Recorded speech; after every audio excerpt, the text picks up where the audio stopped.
యనమల రేవంత్ రెడ్డి అనే నేను తెలంగాణ రాష్ట్ర ముఖ్యమంత్రిగా ప్రజలందరికీ న్యాయం చేకూరుస్తానని దైవ సాక్షిగా ప్రమాణం చేస్తున్నాను.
చేస్తున్నాను.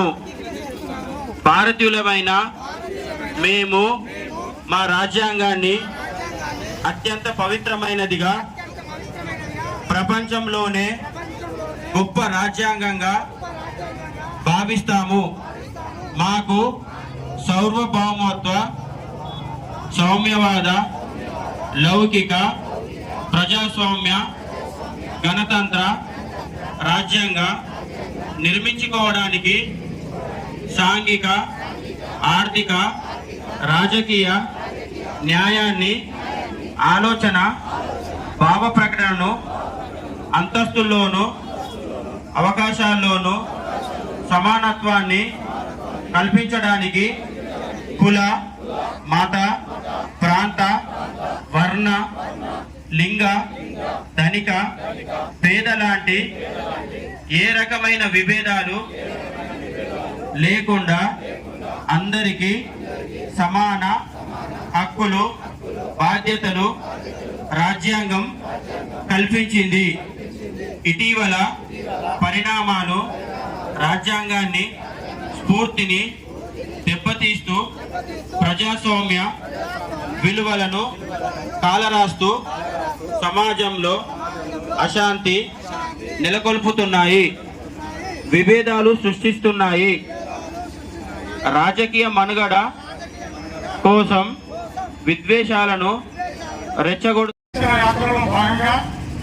మన గ్రామానికి విచ్చేసిన మండలాధ్యక్షులు గారికి, అలాగే సీనియర్ నాయకులు గంగాడి రెడ్డి గారికి, యువ నాయకులు రామకృష్ణ గారికి, రామకృష్ణ గారికి,